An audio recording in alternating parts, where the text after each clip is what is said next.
जय जय रघुवीर समर्थ। शुका सारिगे पूर्ण वैराग्य जाचे, वसिष्ठा परिज्ञान योगेश्वराचे। कवी वाल्मिका सारिखा मान्य ऐसा, नमस्कार माझा सद्गुरु रामदासा। जय जय रघुवीर समर्थ। गुणाधीश जो ईश सर्वा गुणांचा, मुळारंभ आरंभ तो निर्गुणाचा। नमो शारदा मूळ चत्वार वाचा, गमो पंथ आनंद या राघवाचा। जय जय रघुवीर समर्थ।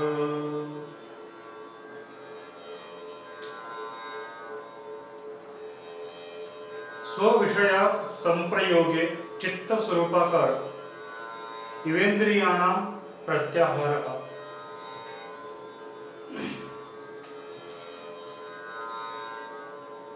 योगशास्त्राचे अष्टांग योग सांगितलेले आहेत. यम, नियम, आसन, प्राणायाम, प्रत्याहार, धारणा, ध्यान आणि समाधी हे जे अष्टांग योग सांगितले त्यावेळी प्रत्याहार म्हणजे सर्व संग परित्याग करून त्याविषयी संसार किंवा प्रपंचाविषयी अनासक्त होणं, उदासीन होणं, याला प्रत्याहार असं म्हटलं. नारद भक्ती सूत्रातलं 5वं सूत्र आपण बघतोय, त्यापैकी नोत्साही भवती याविषयी आपण चिंतन करत आहोत. उत्साही राहत नाही प्रपंचाविषयी किंवा जे काही अशाश्वत आहे, जे कल्पांती किंवा कालांतराने क्षय पावणार आहे, याविषयी आसक्त न राहता, याविषयी कुठलीही कामना किंवा इच्छा आकांक्षा न ठेवता शांतपणे समाधानाने जीवन व्यतीत करणं, याला नोत्साही भवती असं म्हटलं गेलं. स्वविषया संप्रयोगे चित्त स्वरूपाकारः इवेंद्रियाणां प्रत्याहारः असं पतंजली योगसूत्रात म्हटलं गेलेलं आहे. योगसूत्राचं जर खरं सूत्र म्हणायचं झालं, योगसूत्राचं महावाक्य काय किंवा महत्वाचं काय, तर निर्गुणी रमन्ते सगुणी भजन्ते इति योगः असं म्हटलेलं आहे. तेच योग वसिष्ठामध्ये योगाची व्याख्या करताना म्हटलेलं आहे की संसार तरणोपयुक्ती योग इत्युभिधीयते. हे हा भवसागर, हा संसार, हा प्रपंच, ही तरुण जाण्याची जी युक्ती आहे त्याला योग म्हणा असं वसिष्ठ श्रीरामांना सांगतात. तेच योगसूत्रात असं सांगितलेलं आहे की निर्गुणी रमन्ते सगुणी भजन्ते इति योगः. म्हणजे निर्गुण तत्वाची अनुभूती झाल्यानंतर सुद्धा जो सगुणाचं भजन करत त्यामध्ये आपलं रममाण होतो. न रमन्ते म्हटलेलं आहे, न रमती म्हणले ते म्हणजे प्रपंचामध्ये न रमंती, संसारामध्ये न रमंती. अशाश्वत ज्या काही गोष्टी आहेत ह्या पृथ्वी तलावर, त्याच्याविषयी वीट येणं, कंटाळ येणं आणि त्यामध्ये कुठेही मन न गुरफटणं, न गुंतणं, याला न रमंते असं म्हटलं. आणि तेच नोत्साही होती, त्याबद्दल कुठलाही उत्साह राहत नाही. यम नियमादी योग प्रक्रिया झालेले मन किंवा त्यासाठी प्रयत्नशील असणारे चित्त, ज्या मनाच्या स्वभावामुळे रूप रस गंध शब्द स्पर्शादी पंचविषयांमुळे आसक्त आकृष्ट क्रोध निर्मिती होणारे मन, वारंवार विषयांकडे धावणारे मन, इंद्रियासक्त झालेले मन ह्या मनाला इंद्रिय नियमन करून ह्या सर्व विषयांच्या पासून परावृत्त करणे, या सर्व विषयांच्या पासून परामुख करणे म्हणजे प्रत्याहार, असं योगसूत्रात पतंजली ऋषी सांगतात. स्वविषय संपयोगे चित्त स्वरूपाकारः इव इंद्रियाणां प्रत्याहारः. आपण बघतो इंद्रिय दमन करून जे काही विषय जे मनाला, इंद्रियांना आणि चित्ताला त्रास देतात भगवंताच्या पायाशी स्थिर व्हायसाठी, ते बाजूला करणे म्हणजेच खरं अध्यात्म की खरं परमार्थ आहे, परमेश्वराजवळ जाणं. त्यासाठी इंद्रियांना समजून सांगायला पाहिजे तू करता नाहीयेस. की हा पंचमहाभूतात्मक जे शरीर आहे त्याला सांगायचं तू करता नाहीच आहेस, हे त्याला पटवून देणं हा सर्वात महत्वाचा आहे. आणि तो पटवून द्यायचा असेल तर प्रपंचाविषयी किळस वाटणं जास्त गरजेचं आहे. आपली अवस्था कशी आहे माहिती आहे का? माऊलीने एक छान दृष्टांत सांगितलं. एकदा एक कुत्र्याला हाड सापडतं. तो खूप आनंदित होतो. तो ते हाड घेऊन जातो, एखाद्या छान ठिकाणी सावलीत बसतो कुठल्या तरी झाडाच्या, आणि ते हळूहळू चघळायला सुरुवात करतो. ते चघळता चघळता चघळता चघळता त्याच्यातला जो टोकेरी अणकुचीदार जो भाग असतो तो त्याच्या हिरडीला लागतो, आणि त्या हिरडीतनच रक्त यायला सुरुवात होते. ते रक्त यायला लागल्यानंतर त्या कुत्र्याला वाटतं, अरे हाड किती गोड आहे, मस्त आहे. मग त्या स्वतःच्याच रक्तामुळं त्याला ते जे हाड घेऊन आलोय की ज्याच्यात काहीही राहिलेलं नसतं, सगळं निघून गेलेलं असतं, ते हाड सुद्धा त्याला गोड वाटायला लागतं. लक्षात घ्या, आपला प्रपंच हा सगळा असा चालू आहे.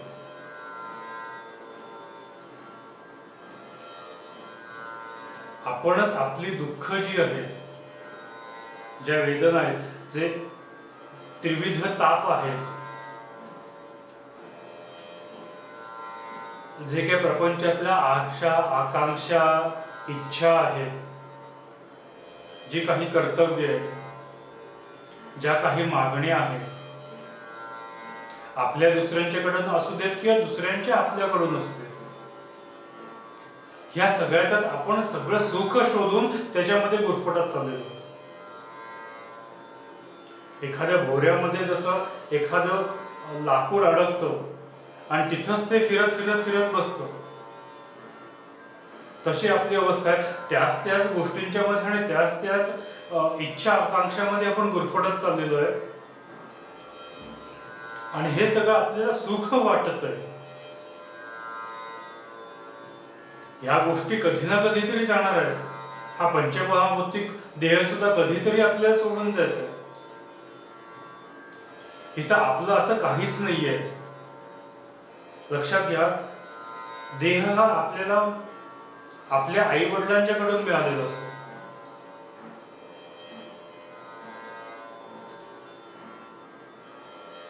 आपलं त्याच्यात काहीच नसतं.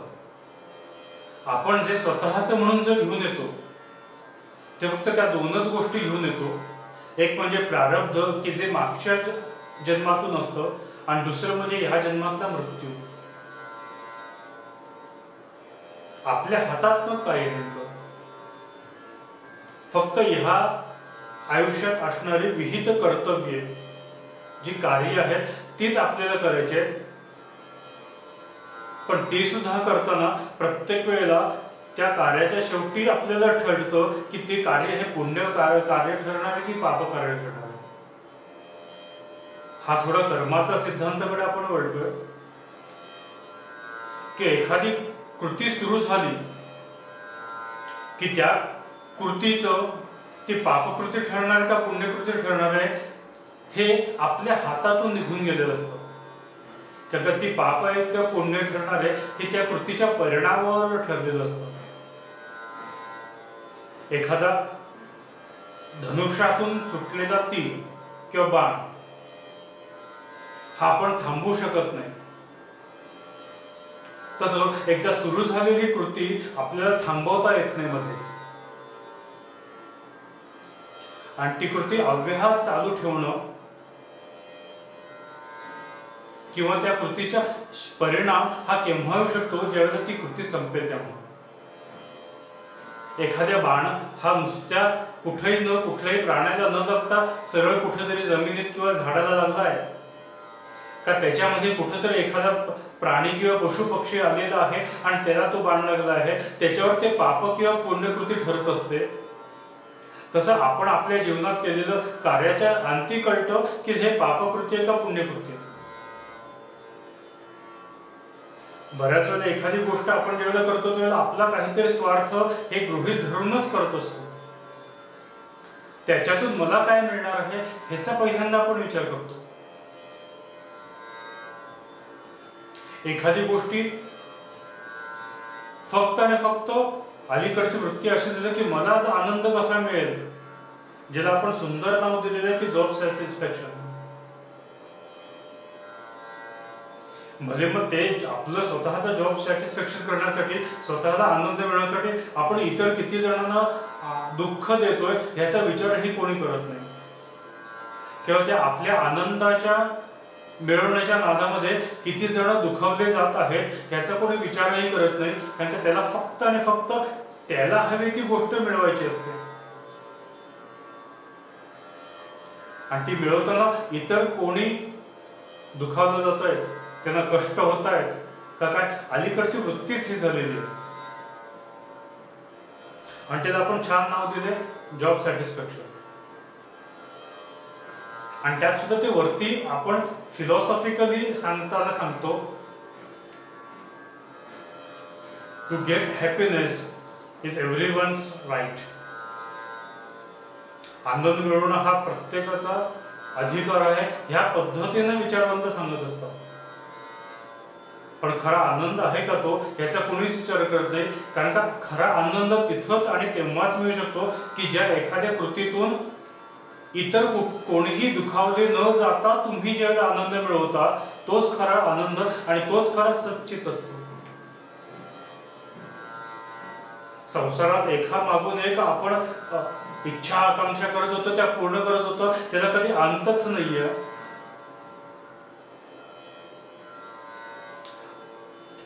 त्या पद्धतीने आपलं हे संसार चालू आहे. भोऱ्यात फिरणाऱ्या त्या चक्रासारखं किंवा घड्याळात फिरणाऱ्या त्या सेकंदाच्या काट्यासारखं तो अव्याहत चालू राहतो. कुठं थांबायचं, कसं थांबायचं, का थांबायचं काहीही माहित नाहीये. फक्त चालत राहतो. आपलं आयुष्य सुद्धा तसंच आहे की जे भगवंताने आयुष्य दिलेलं आहे की जी मोक्षाच्या प्राप्तीसाठी आपण ह्या भगवंताने दिलेल्या आयुष्याचा गैरवापर करायला लागलो. भगवंतानी ज्यासाठी दिलेलं आहे, ज्या अपेक्षेने आपल्याला या पृथ्वी तलावर जन्म दिलेला आहे, एक विहित कार्यासाठी दिलेलं आहे, ते कार्य विसरून आपण स्वतःमध्येच कुठे जर गुरफटून गेलेलो आहोत. आता स्वतःमध्ये गुरफटून गेलेलं हे म्हणणं सुद्धा चुकीचं आहे. कारण का स्वतः काय आहोत हेच लोकांना आधी कळलेलं नाहीये, किंवा स्वतःची ओळखच अजून झालेली नाहीये. मध्ये एकदा मी सांगितलं होतं, आपल्या बँकेत आपल्याला KYC मागतात आणि स्वतःची ओळख न झालेली व्यक्ती स्वतःच्या ओळखी सांगत फिरतात. मी अमुक असा आहे, मी तसा आहे, हे आहे ते. बऱ्याच वेळेला आपली ओळख ही आपल्या कुठल्या तरी वडिलांना किंवा पालकांच्यावर आपली होत असते. बऱ्याच वेळेला आपले लोक, अरे तो ह्याचा मुलगा ना, त्याचा मुलगा ना, ह्याचा हा ना, त्याचा हा ना, अशी आपली ओळख विचारत असतात. मग स्वतःची कुठे ओळख आहे ती? कोण रे, अरे तू ह्यांचा हा मुलगा ना, आणि त्यात ही आपली ओळख नसते, ती त्या वडिलांची ओळख असते. लक्षात घ्या, हे जे आता मी बोलतोय, शरद बोलतोय, शरद म्हणजे नेमका कोण आहे? ह्या माझ्या शरीरावरची कातडी जर सोडली गेली तर हा शरद आहे का? किंवा माझ्यासाठी व शरदसाठी शरद हार्ट स्पेशालिस्ट असं कोणी आहे का? शरदसाठी हृदय रोग तज्ञ, शरदसाठी किडनी तज्ञ, शरदसाठी लिव्हर तज्ञ, शरदसाठी श्वासविकार तज्ञ, शरदसाठी मधुमेह तज्ञ कोणी आहे का? कोणीही नाहीये. मग शरदचं काय इथं? काहीही नाहीये. शरद हे नाव फक्त ह्या वरती पंचमहाभूतात्मक जे शरीर आहे त्या शरीरावरची जी कातडी आहे, जी चामडी आहे, त्याचं नाव शरद आहे. ती जर शोधली गेली तर कोणी ओळखणार पण नाही की हा शरद होता. मग तसं असेल तर ही ओळख कुठली आहे? ही सर्व सृष्टीच आहे. आपलं प्रपंच सुद्धा असाच आहे की आपण फक्त खेळतोय प्रपंचात आपण रममाण होतोय, पण नेमका प्रपंच म्हणजे काय हेच कळत नाहीये. प्रपंच जर साधा भावला भावलींचा किंवा चिमणा चिमणींचा संसार असता, माफ करा, तर समर्थांनी प्रपंच करावा नेटका असं म्हटलंच नसतं. मग प्रपंच म्हणजे तरी काय आहे?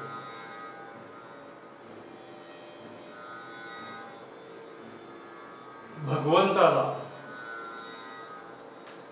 साक्षी धरून तो करता आहे असं समजून त्यांनी दिलेला हा नरदेह ह्या सृष्टीच्या उपयोगी पडत, सृष्टीच्या उपयोगाला आणत त्याला, त्या परब्रह्माला साक्षी ठेवून संपूर्ण केलेल्या कर्माच्या फलाची इच्छा न करता आपलं संपूर्ण जीवन व्यतीत करणे म्हणजे प्रपंच आहे परमार्थानुरूप. नित्यविहित कर्म फल त्याग हा इति प्रत्याहार, सर्व विषय परांमुखत्व इति प्रत्याहार, असं शांडिल्य सूत्रामध्ये प्रत्याहाराचं किंवा आपण जे नोत्साही भोवती म्हणतो याचं वर्णन केलेलं आहे. नित्यविहित कर्म फल त्याग, जे नित्यविहित कर्म करतोय आपण त्यामध्ये कुठल्याही फळाची अपेक्षा न करता केलेल्या कृतीतून किंवा केलेल्या कृतीचा अभिमान न बाळगता आणि मिळालेल्या परिणामाची आसक्ती न ठेवता जे आपण कार्य करतो ते कार्य म्हणजेच उदासीनता आहे, ते प्रत्याहार आहे असं म्हणलं.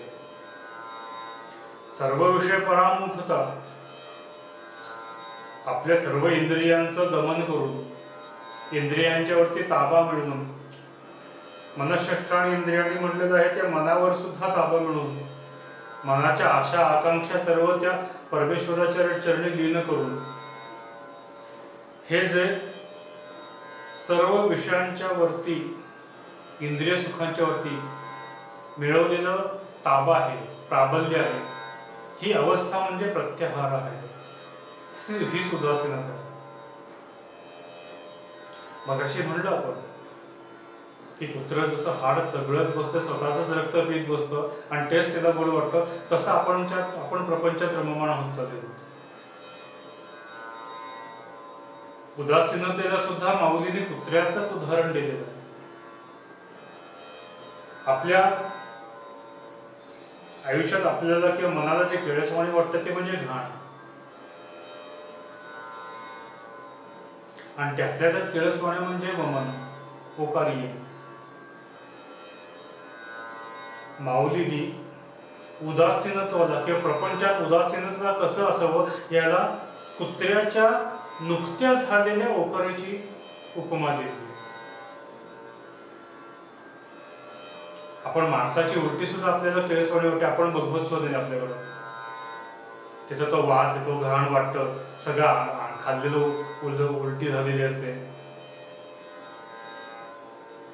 बाकीच्या न जाऊ दे, स्वतःच्या उलटीची स्वतःला सुद्धा क्लेश वाटते.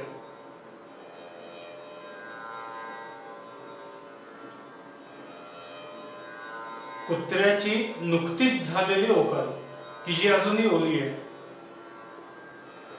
ती किती किळसवाणी असेल, तितक्या किळसवाणी किंवा त्याच नजरेने प्रपंचाकडे बघणं, तितक्याच अनुत्साहाने त्या प्रपंचाकडे बघणं म्हणजे उदासीनता आहे. आणि ही उदासीनता केवळ आणि केवळ भक्तीमुळेच प्राप्त होते असं नारद महर्षी म्हणतात. महर्षी उदासीनता म्हणजे समर्थांच्या भाषेत काय आहे, सदा सर्वदा मोकळी वृत्ती राहे समर्थ याला म्हणतात. उदासीनत्व कुठलेही कार्य करू दे, कुठलेही कर्म असू दे, कर्म घडे प्रारब्धाविषयी जरी असलं आपलं की प्रारब्धानुसार ही काही कर्म घडत असतात, त्या कर्मामध्ये सुद्धा आपल्याला कुठल्याही फलाची अपेक्षा न ठेवता किंवा सहजगत्या सुलभरित्या ते कर्म होणं, जे आपलं आयुष्य आहे, आपलं जे जीवन आहे, आपलं जे काही हा नरदेह दिलेला आहे, जोपर्यंत हा परब्रह्माचा अंश आपल्या या नरदेहात आहे तोपर्यंत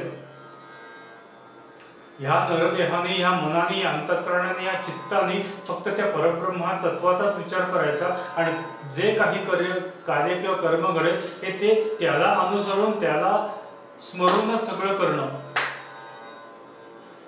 त्यामध्ये कुठलीही अडखळी न ठेवणं, त्याचा अंश जिथं जिथं आहे, जिथं समदृष्टीने पंडित बघतात, ज्ञानी माणसं बघतात, त्या प्रत्येक पशु पक्ष्यांमध्ये त्याचंच अस्तित्व आहे असं समजून, असं दृढ करून चित्तामध्ये त्यांची सेवा करणं म्हणजे सुद्धा सदा सर्वदा मोकळी वृत्ती राहते. लक्षात घ्या, आपण मोकळं केव्हा होतो, जेव्हा एखाद्या गोष्टींची भीती संपते त्याला आपण मोकळं म्हणजे रिलॅक्स होतो, बरोबर ना. मग रिलॅक्सेशन म्हणजे दुसरं काय, आणि भीती संपते म्हणजे कुठे संपते लक्षात घ्या. आपण मागच्या वेळेला म्हणलं होतं की अज्ञान म्हणजे भीती आहे. मग ही भीती संपणं म्हणजे त्याविषयीचं ज्ञान संपूर्ण ज्ञान आपल्याला प्राप्त होणं. आणि ज्यावेळेला मनुष्य ज्ञानी होतो त्यावेळेला आपोआप तो उदासीनच होऊन जातो. त्याच्या प्रपंच म्हणजे खरं काय हे त्याला कळलेलं असतं. आणि लक्षात घ्या, त्यातूनच ही उदासीनता निर्माण होते. ज्यावेळेला शिवाजी महाराजांनी तुकाराम महाराजांना नजराणे पाठवले होते त्यावेळेचा एक अभंग आहे, त्या अभंगामधल्या एक ओवी अशी आहे की मानदंभ चेष्टा हे तो शुक्राची विष्ठा.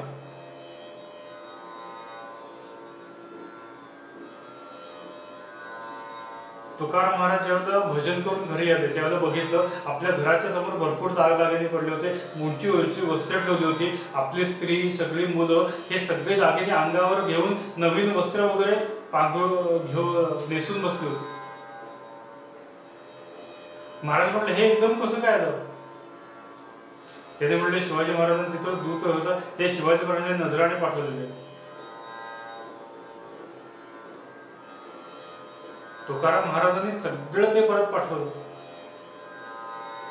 मानदंभ चेष्टा हे तो शुक्राची विष्ठा, हे डुकराच्या विष्ठेसारखं आहे, डुकराने केलेल्या घाणीसारखं आहे. इतकं केळसवाणं वाटणं.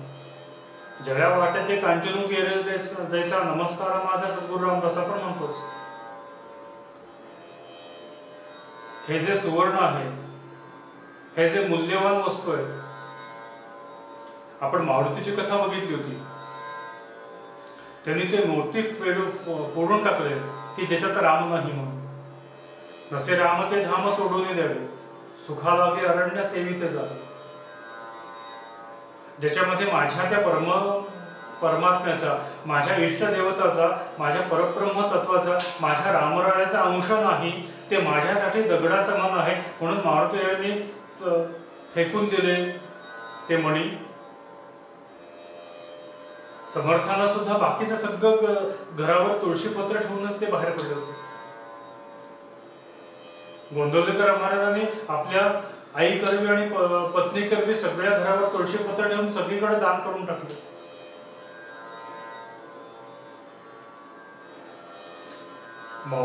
महाराजांच्या विषयी एक वाक्य असं म्हणतात की काही नसे त्याचे घरी पण कुबेर लोळे दारी. हे सगळे संत आहेत तर तसेच आहेत. तुकाराम महाराजांनी सुद्धा आलेल्या शिवाजी महाराजांच्या पूर्ण सैन्याला इंद्रायणीच्या काठावर जेवण दिलं. समर्थांनी कल्याण स्वामींच्या मदतीने गुहेचा दगड बाजूला केला. आज संपूर्ण सुग्रास जेवणाची तयारी होती. नव्हे तर विश्वामित्र राजा जेव्हा वसिष्ठांच्याकडे आला होता त्यावेळेला हजारो सैन्याला वसिष्ठाने काही क्षणातच पोट भरून अन्न दिलं गेलं.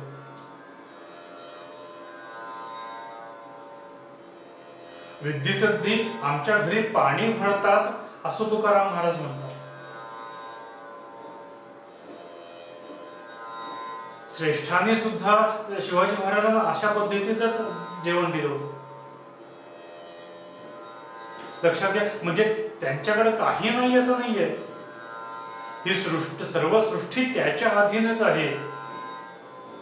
वेळोवेळी असे आपल्याला कळण्यासाठी, आपल्याला लक्षात येण्यासाठी त्यांचं महत्व किंबहुना ह्या सृष्टीच्या चालकाचं महत्व कळण्यासाठी आपल्याला वेळोवेळी असे दृष्टांत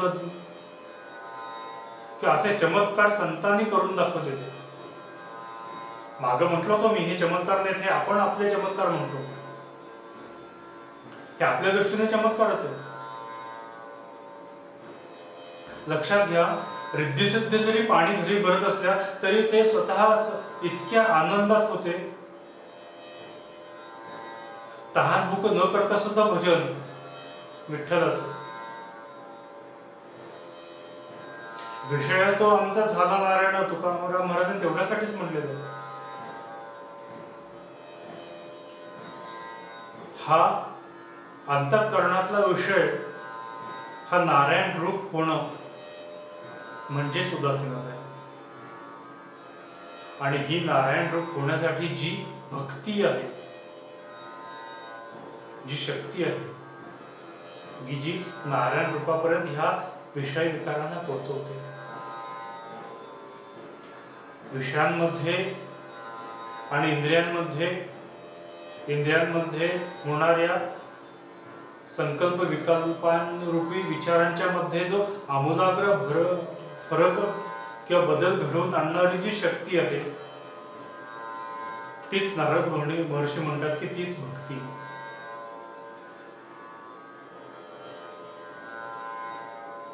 आपण गेले काही प्रवचनांमधून हे 5वं सूत्र बघत आहोत. वेगवेगळ्या